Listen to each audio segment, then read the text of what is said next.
Donc, bonjour à toutes et à tous et bienvenue dans ce meetup, dans cette masterclass sur la data chez Anchor Store et en particulier sur le fait de scaler l'A/B testing pour catapulter son impact business.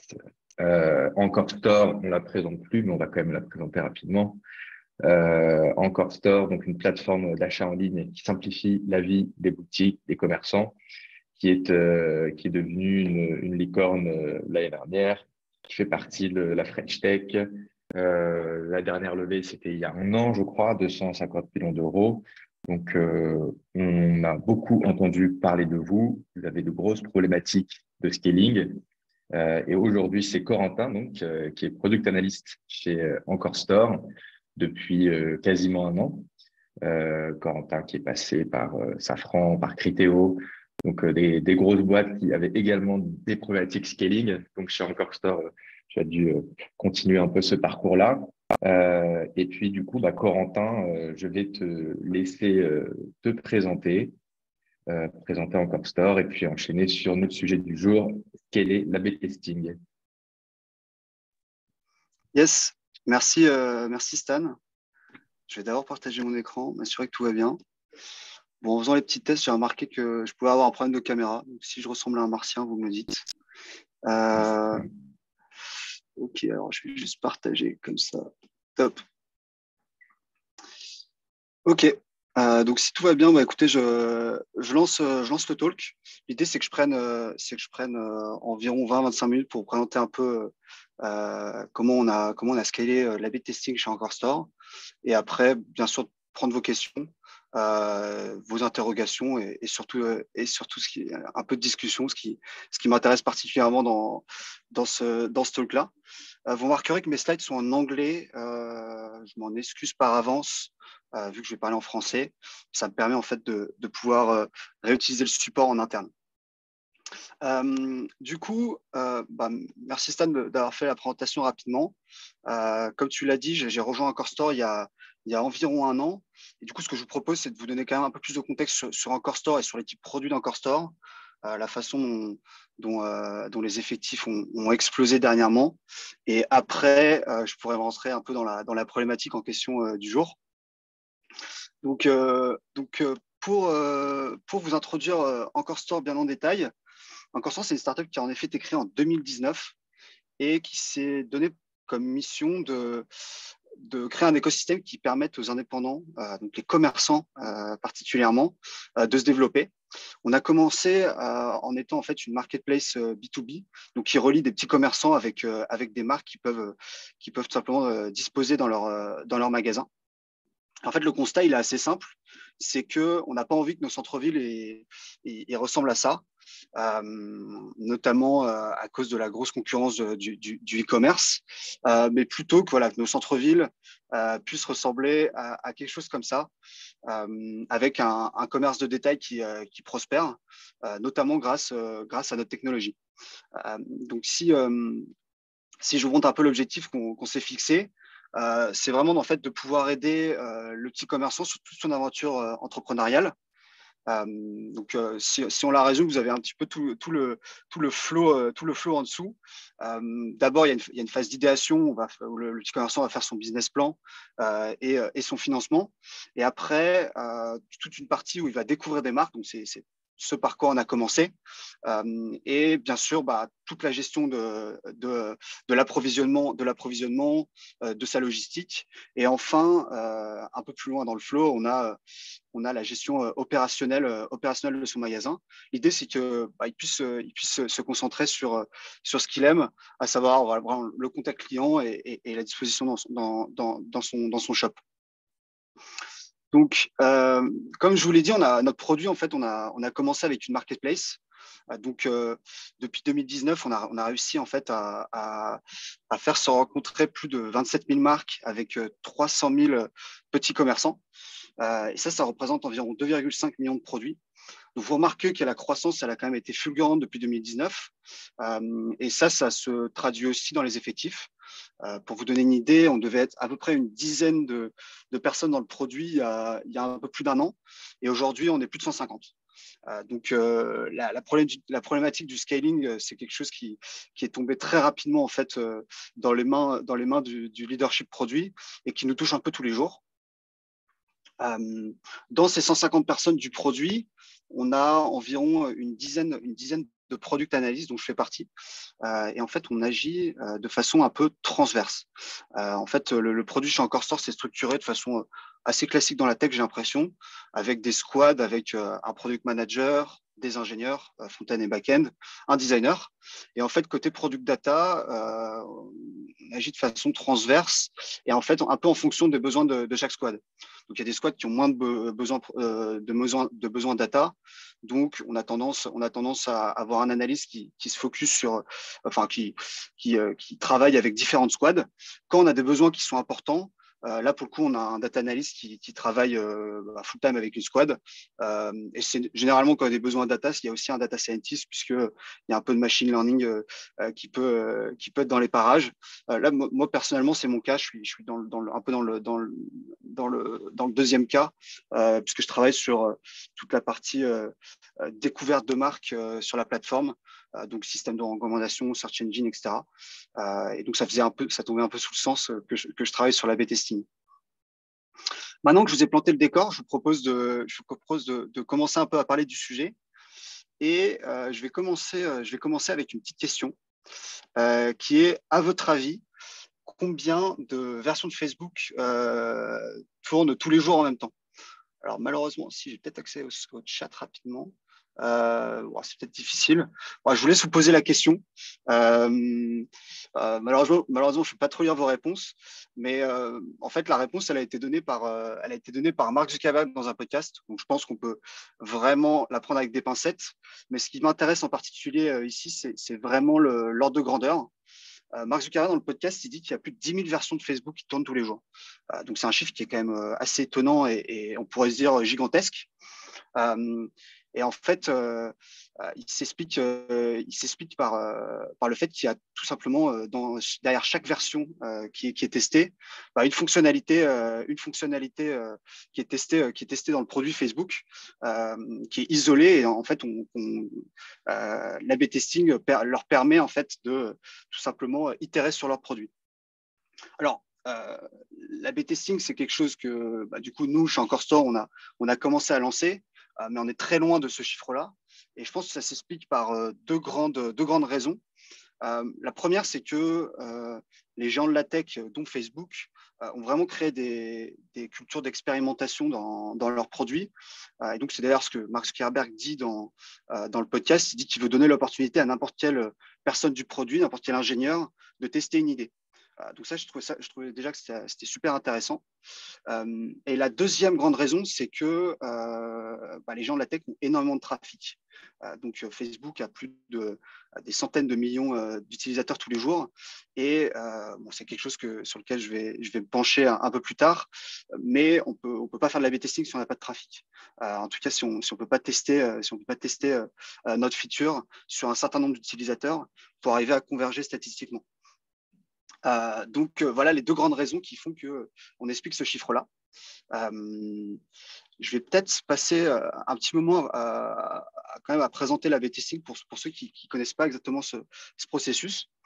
Donc l'A/B testing, c'est un processus d'expérimentation où en fait on va mettre en concurrence deux versions de notre produit face à deux populations distinctes qui sont tirées aléatoirement. Et en fait, c'est un processus qui permet de déterminer laquelle des deux versions fonctionne le mieux. Donc là, j'ai un exemple sur votre droite. On a un site internet ça va être une bannière marketing. Et donc, il y a un taux de conversion historique de 23%. Donc, taux de conversion, on pourrait dire tout simplement le taux de clic. Et donc, ils testent une version B avec une bannière marketing qui ressemble à quelque chose de différent. Donc, potentiellement la couleur, le design, la value proposition qui est derrière.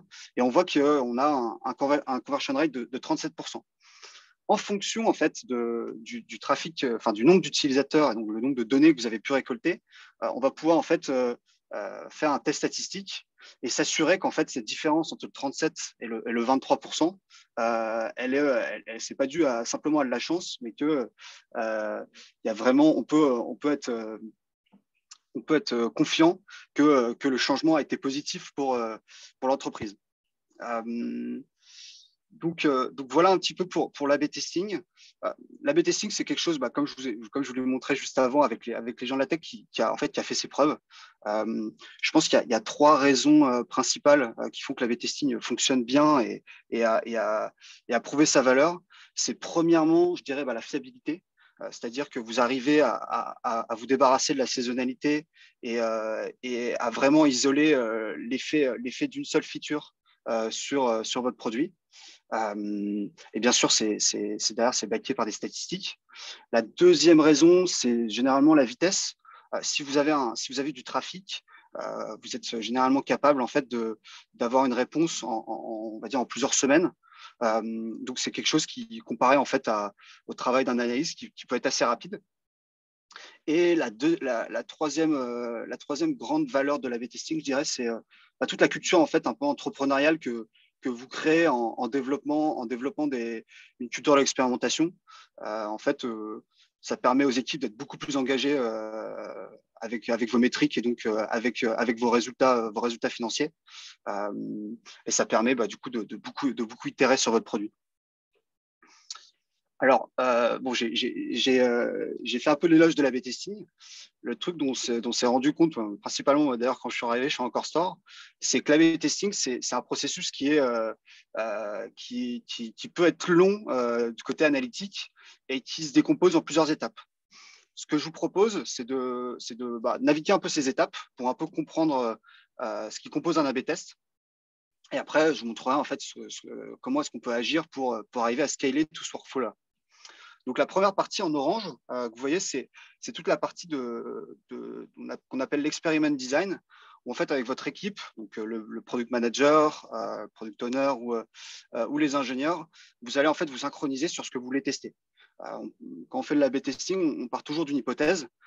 Donc là, en l'occurrence, par exemple, pour la bannière marketing, c'était que l'hypothèse était que la bannière verte ne permet pas de convertir plus que la bannière rouge. On va essayer en fait de rejeter cette hypothèse. Et c'est aussi intéressant en fait de se poser la question en fait en amont de se dire ok, on s'attend en fait quel est l'effet minimal qu'on veut détecter, donc quel est l'uplift qu'on veut détecter. Si on avait un 23% sur la bannière rouge, on pourrait se dire que on cherche à détecter un uplift de 10% de conversion. Et donc en fonction de cette donnée là et de l'hypothèse que vous êtes posée, l'analyste en fait va réaliser une espèce de comme une étude de faisabilité en fait qu'on appelle la power analysis, où en fait on va estimer grâce à un certain nombre de paramètres le nombre de données dont j'ai besoin, donc vraiment d'utilisateurs dont j'ai besoin dans chaque population pour pouvoir réaliser le test statistique et tirer une conclusion. Et donc ça, ce qui est assez intéressant, c'est que ça vous permet en fait d'estimer le temps que l'A/B test va durer, parce que en fait on peut directement lier le nombre d'utilisateurs dont vous avez besoin à un nombre d'utilisateurs moyens qui viennent sur la plateforme tous les jours, et donc arriver à estimer le temps que va durer l'A/B test. Logiquement, si vous arrivez sur un chiffre qui est égal à 6 mois, il faut peut-être se poser une question et se dire bon, peut-être qu'il y en a d'autres façons d'estimer l'impact et peut-être que ça ne vaut pas le coup de faire un A/B test. La dernière partie de l'experiment design, c'est tout simplement de s'assurer qu'on va être capable de mesurer ce qu'on veut, donc faire un check de tracking avec les ingénieurs. Donc ça, c'était pour la première partie. Maintenant, on peut se lancer dans le test. Nous, chez Encore Store, on opère de la façon suivante. Généralement, en fait, on expose à un petit pourcentage de la population la feature qu'on teste pour s'assurer en fait qu'on casse rien, donc 5-10% de la population. Et une fois qu'on a fait le sanity check, on monte à 50%. Le sanity check, il ne se résume pas simplement à ça. En fait, quand on fait de l'A/B testing, il y a beaucoup de biais qui peuvent malheureusement condamner un test. Le premier, c'est s'assurer que on a exactement le bon pourcentage qu'on avait prévu dans chaque population. s'assurer qu'il n'y a pas de bugs qui ont été introduits. Et aussi toute une partie de gestion de la multiplication des tests avec les histoires d'interaction entre les tests, s'assurer qu'on a le même nombre dans chaque population en fonction de chaque test. Alors, après, il y a toute une partie où on va monitorer les métriques et en fait, surtout, une fois qu'on a récolté assez de données, faire un test statistique où en fait, on va s'assurer ou pas que l'uplift qu'on voit ou non, on peut être confiant statistiquement sur la chose.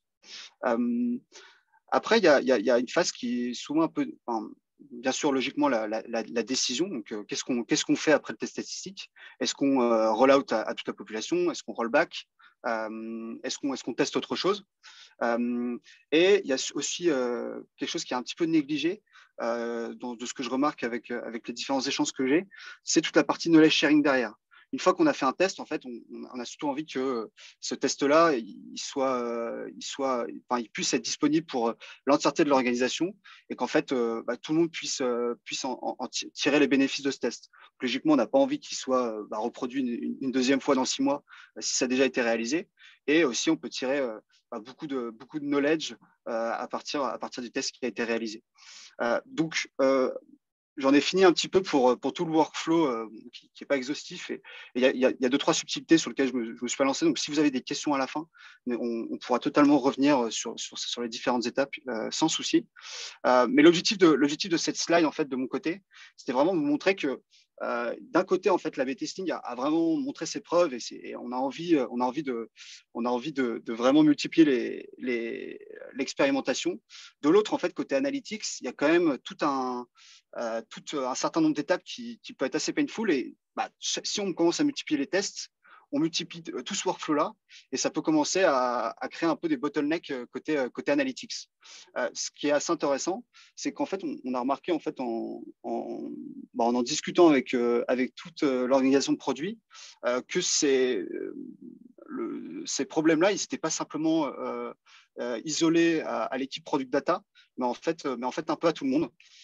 Donc côté data analyst ou data scientist, logiquement en fait ce que je viens de vous dire, on répète du travail et on a moins de temps en fait pour se concentrer sur d'autres analyses qui pourraient apporter de la valeur au produit, plus exploratoire notamment. Côté product manager, logiquement, si on commence à multiplier les initiatives, les expériences, pardon, on commence à avoir un peu de mal à monitorer tout cet afflux d'expériences. Et ce serait bien d'avoir une version, quelque chose de centralisé où on puisse voir un peu toutes les expériences qu'on a en cours. Et enfin, logiquement, à cause un peu du bottleneck côté analytics, on manque de vélocité et donc d'itération dans son produit pour le product manager. Et enfin, la dernière contrainte, elle est vraiment en fait sur toute l'organisation produit. C'est ce dont je parlais côté knowledge sharing. En fait, rapidement, si on commence à multiplier sans avoir pensé un peu une solution pour scaler la chose, on a du mal à documenter tout ça et à disséminer un petit peu tout ce qu'on a appris des expériences passées. Et donc, on arrive un petit peu à mon objectif d'aujourd'hui, qui est de vous montrer en fait ce qu'on a fait chez nous depuis quelques mois chez Encore Store, où en fait on a construit une solution un peu in-house. Et donc l'objectif, c'est à la fois de vous partager ce qu'on a fait, vous donner un peu de retour d'expérience, et surtout en fait de vous montrer l'impact que ça a eu, et plus tard aussi de discuter avec vous si vous avez eu d'autres façons de gérer ce problème-là, de potentiellement itérer. Donc, j'ai mis une petite visualisation en before-after. Donc, avant le projet, en fait, la façon dont on faisait nos tests était encore une fois très répétitive et pas du tout scalable, parce qu'en fait, on passait par des notebooks Python qui étaient du coup dupliqués de façon un peu sauvage et surtout qui étaient illisibles pour n'importe quelle personne qui ne peut pas lire du code. On est arrivé à une solution aujourd'hui qui en fait se traduit actuellement en un dashboard où en fait on a centralisé toutes les expériences qui ont été réalisées depuis un certain temps, et on a les résultats en live, à la fois côté une fois que le test est réalisé, et donc ça se traduit en fait derrière par toute une pipeline de données. Donc je vais vous montrer un peu toutes les étapes qu'on a eues. Il y en a deux grandes. La première, et c'est un peu une condition sine qua non sur laquelle je ne vais pas trop m'épancher, parce qu'en parlant avec toi, Stan, avant le talk, on s'est rendu compte que ça peut être complètement en fait un sujet de masterclass à part entière. Mais du coup, la première étape, et c'est d'ailleurs sur quoi on s'est appuyé chez Encore Store, c'est un système de feature flag. Donc un système de feature flag, c'est quoi? C'est tout simplement un système côté tech qui permet en fait de faire l'échantillonnage facilement, et donc en fait de pouvoir activer ou non une feature pour un certain nombre d'utilisateurs côté technique. Nous, du coup, ce système de feature flag qui est aussi utilisé par les développeurs pour tester les nouvelles fonctionnalités avant de lancer tout en production, on l'utilise pour le A/B testing. Et donc, deux grands prérequis. Premièrement, il faut que les speeds de population soient faits de façon aléatoire, parce que sinon, en fait, c'est une condition sine qua non du test statistique. Et enfin aussi, que ça soit connecté au data warehouse, donc en fait que côté analytique, on puisse récolter ces speeds de population pour calculer nos métriques. Il y a un petit peu un choix qui est important à faire au début, c'est est-ce que vous le faites in-house ou est-ce que vous passez par une solution du marché? Nous, chez Encore Store, on est passé par une solution in-house. Encore une fois, il y a beaucoup de subtilités côté technique derrière ce choix-là, notamment votre stack, votre niveau de maturité, etc. Donc, je ne me penche pas trop sur le sujet dans cette masterclass. Ce qui m'intéresse particulièrement, moi, c'est de vous montrer un peu la deuxième partie. C'est une fois qu'on a ces fondations, comment est-ce qu'on est capable d'automatiser une partie du workflow que je vous ai montré. Donc, je vais revenir sur ma slide avec le workflow. En fait, ce dont on se rend compte, c'est que une grande partie d'un A/B test, finalement, en fait, on se rend compte côté analytique, on répète un peu le travail, et donc on a un peu une opportunité d'automatiser la partie pendant le test et après le test. Logiquement, la première partie, donc en orange, l'experiment design, c'est vraiment la synchronisation à votre équipe. Donc, logiquement, c'est plus compliqué à automatiser. Donc en fait, on s'est concentré vraiment sur cette partie-là automatisée pendant 2 semaines en fait. Donc je vous ai fait une petite synthèse du projet et de comment on l'a présenté. En fait, on est assez rapidement côté analytics tombé sur la contrainte qu'on ne pouvait pas trop multiplier les tests malgré les demandes des équipes techniques et du product manager. Et donc en fait, ça a été très simple en fait de bloquer du temps et de trouver des sponsors du projet, vraiment côté leadership product, puisqu'en fait la valeur estimée elle était très haute, et donc en fait dans ce projet-là on avait du coup 2 analystes dont moi, et enfin une personne de l'équipe data engineering, en l'occurrence un analytics engineer. L'objectif du coup, c'était d'automatiser toute la deuxième partie que je vous ai montrée, et d'en faire logiquement en fait d'aller le plus loin possible. Et ça nous a pris en gros 2 semaines full time tous les 3 pour vous donner une idée, avec l'aide un peu en consulting de l'ingénieur qui avait justement créé le système de feature flag à l'époque. Enfin, côté stack, donc qu'est-ce qu'on a utilisé pour réaliser ce projet-là? En fait, on a fait pas mal de tests via les notebooks parce que c'est ce sur quoi on travaillait avant. Et en fait, on s'est rendu compte derrière qu'on pouvait automatiser, donc via des pipelines de données, soit via du DBT, donc SQL, soit via du Airflow quand on avait besoin de faire du Python. Et enfin, le dernier logo que vous voyez, c'est tout simplement notre outil de visualisation. Ça s'appelle Sigma. Donc, ça peut totalement être comparé à un tableau ou à un Looker. Et donc, ce projet-là, comment est-ce qu'on l'a mené? En fait, on a vraiment pris la chose côté analytics. Donc, nous deux product analysts, en fait, pendant une semaine, on s'est concentré sur aller fouiller un petit peu toute la donnée et s'assurer en fait qu'on avait bien accès à ce qu'on voulait. Et donc, on a créé un espèce un POC sur Notebook. L'idée, c'était à la fois de prouver qu'on pouvait arriver à quelque chose de sympa et surtout d'avoir une solution un peu de rechange en attendant d'avoir une V1 qui fonctionnait. Après avoir créé Spock, on s'est synchronisé avec l'équipe Data Engineering et donc on a bloqué du temps côté d'une personne de l'équipe pour créer cette V1, à la fois toute la pipeline de données automatisée et derrière en fait le produit final pour l'équipe qui en fait ressemble à un dashboard. Donc en fait l'output actuel c'est en fait un dashboard centralisé où vous êtes capable de filtrer sur une expérience et logiquement sur un step, donc une étape de l'expérience et de calculer des métriques. Surtout de faire le test statistique automatiquement et surtout toute la partie sanity check avant, donc s'assurer qu'on n'a pas des problèmes de sélection.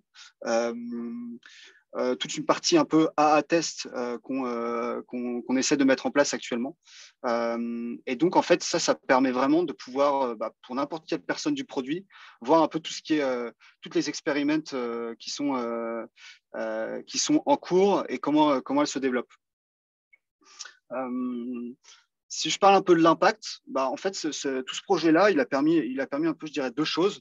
La première, c'est multiplier les longues expériences, parce que logiquement, en fait, on mettait moins de poids sur l'analyste, donc en gros moi. Ce que j'ai trouvé super positif aussi, c'est à quel point en fait on a réussi à mettre un peu l'expérimentation au cœur du développement produit. Et ça, je trouve ça super valorisant. Et le dernier impact, alors là, vous pourrez me dire corrélation n'est pas causalité, mais on a eu, grâce notamment aux itérations qu'on a pu réaliser via les A/B tests, on a pu avoir notre plus gros impact dans la squad et en fait la tribe en général en Q4. Donc on était super satisfait. On a pas envie de s'arrêter là, je pense, parce que je pense qu'il y a encore beaucoup de choses à réaliser. C'est pour ça que je suis curieux aussi de savoir comment est-ce que vous avez un peu géré le problème dans d'autres équipes data.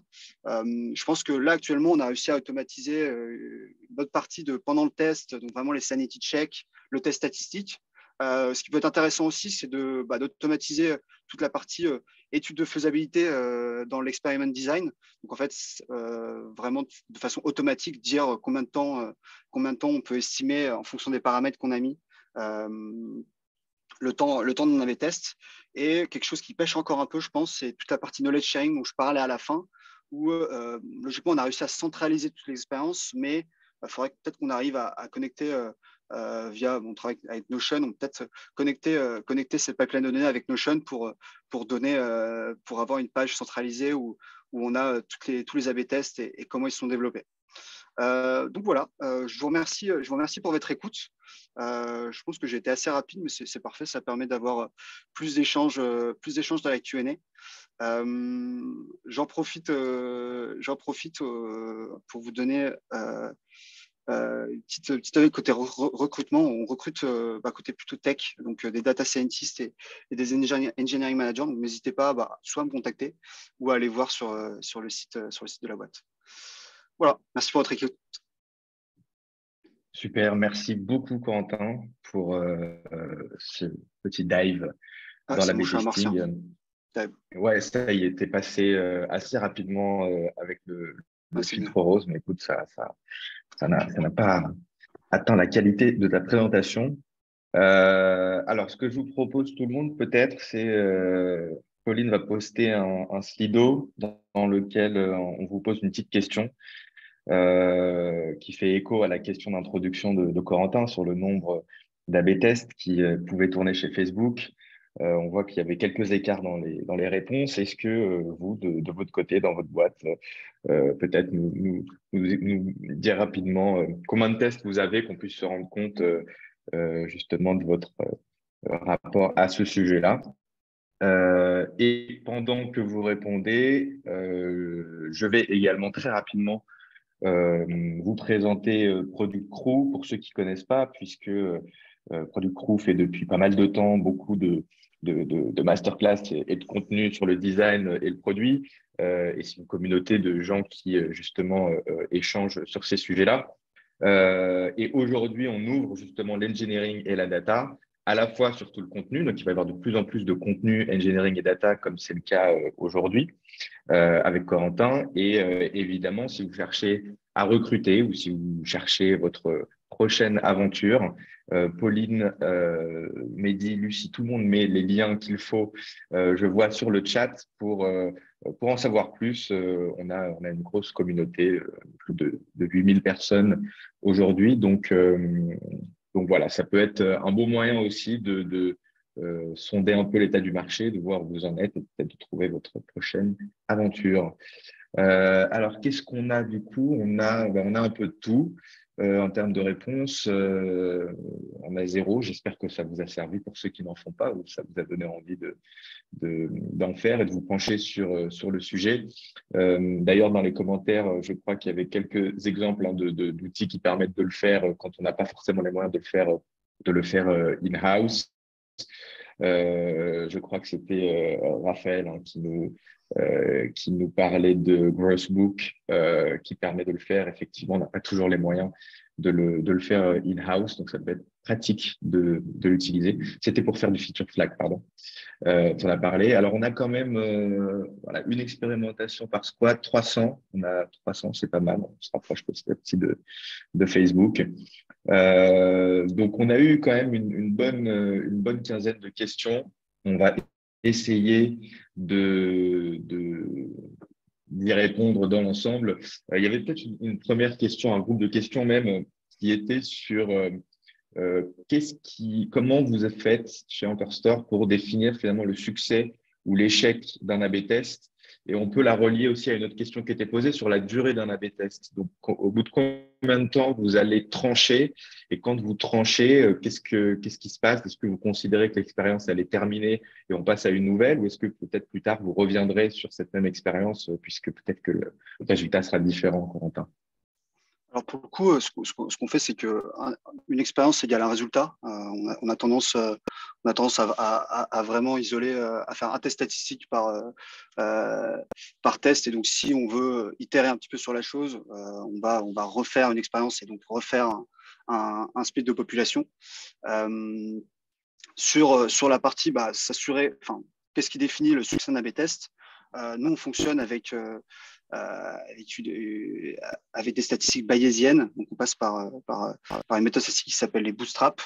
Et donc, en fait, on calcule des intervalles de confiance entre sur le plift en question. Et si l'intervalle de confiance est dans les deux bornes positifs, on en conclut qu'on a été positif. Après, il y a toujours une logique qui est quelle métrique on regarde. Donc logiquement, en fait, pour s'assurer que le test est valide, on a toujours un métrique de succès. Mais logiquement, il y a toute une partie analyse à l'issue d'un A/B test qui est de s'assurer que peut-être qu'on est positif sur le métrique de succès. En revanche, il faut s'assurer que nos métriques de contrôle, donc des métriques généralement très business, n'ont pas été trop affectées, parce que parfois on peut avoir une meilleure conversion, mais moins de chiffre d'affaires si on s'intéresse à une partie de l'entonnoir de conversion. Ok, ça marche, très clair. En moyenne, les tests, ils vont durer combien de temps? Au bout de combien de temps vous allez commencer à vous dire là, ça commence à être représentatif? Ou si ça se trouve, c'est peut-être une quantité de trafic plus qu'une durée. Ouais, tout à fait. En fait, on réfléchit vraiment en fonction du trafic dont on a besoin et de l'uplift en fait qu'on cherche à détecter. La plupart du temps, ça tourne autour de 3 semaines, voire un mois, parce qu'on n'a pas encore un trafic qui est super conséquent. Ça se compte en plusieurs milliers d'utilisateurs par jour. Ok, ça marche, très clair. Une petite question aussi sur les parties prenantes qu'il y a autour des A/B tests.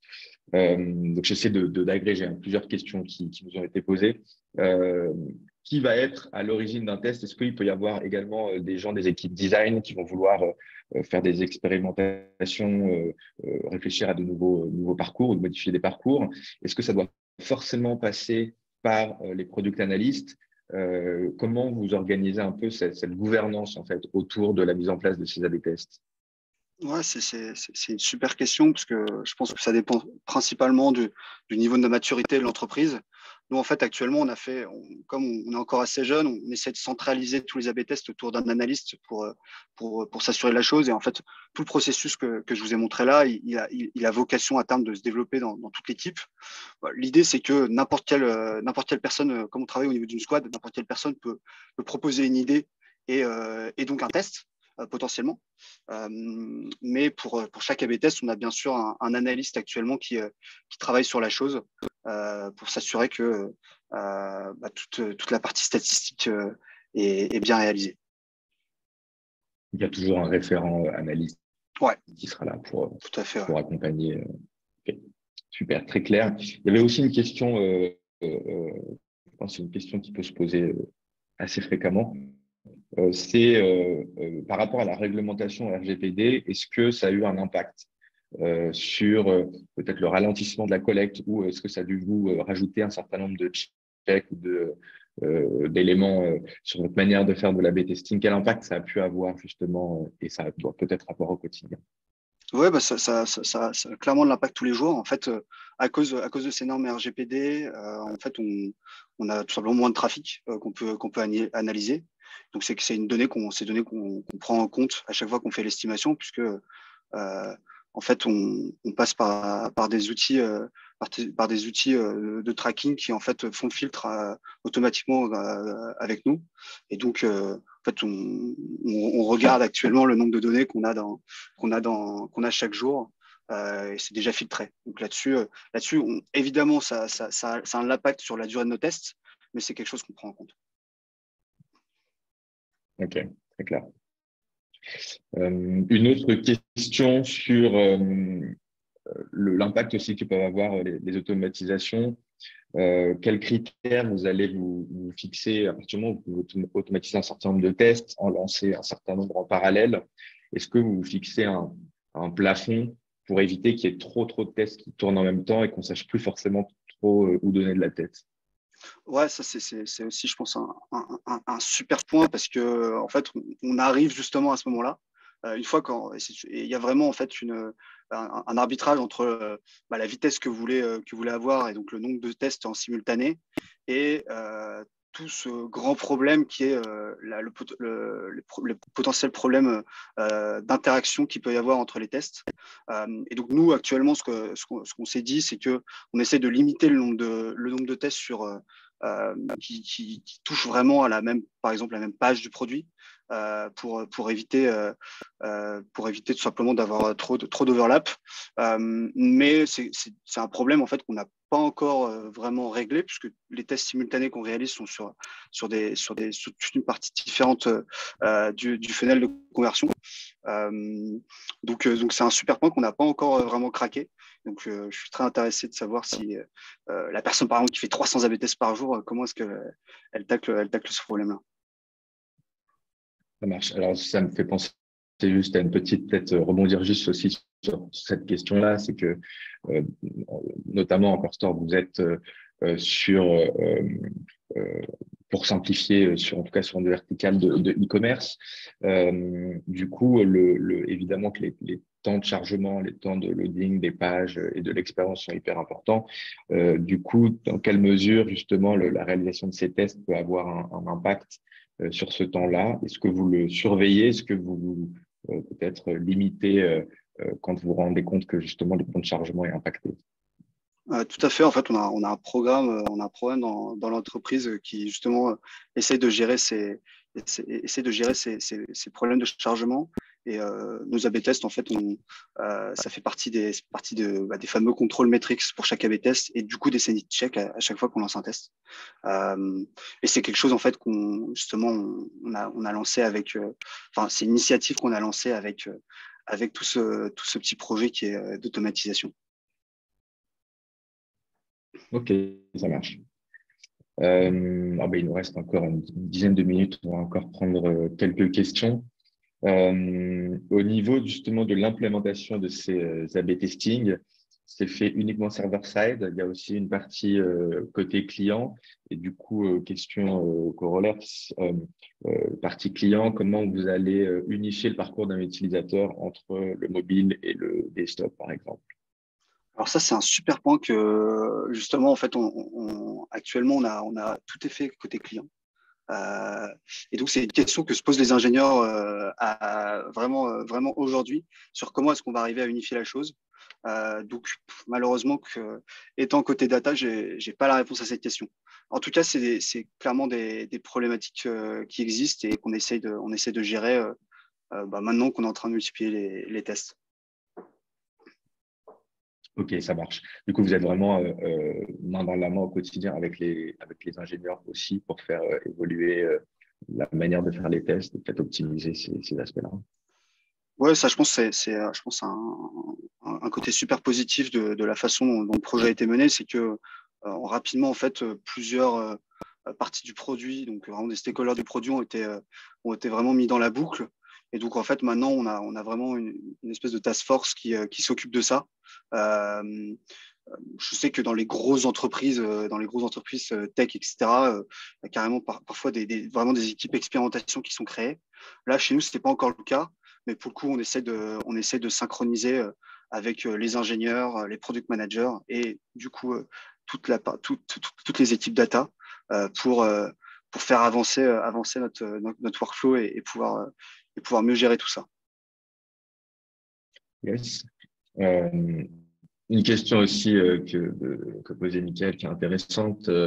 Qu'est-ce qui se passe des anciennes expérimentations, des anciennes versions du code, en fait, de ces anciennes versions que vous avez décidé de mettre de côté? Et on peut peut-être associer à cette question, peut-être que tu puisses revenir un peu sur la notion de knowledge sharing une fois que vous avez eu un test.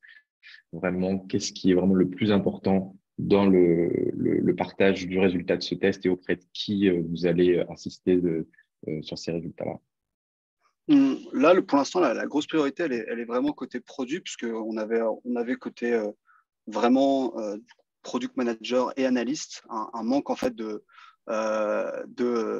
ressources partagées sur tous les tests qu'on avait réalisés depuis bientôt un an.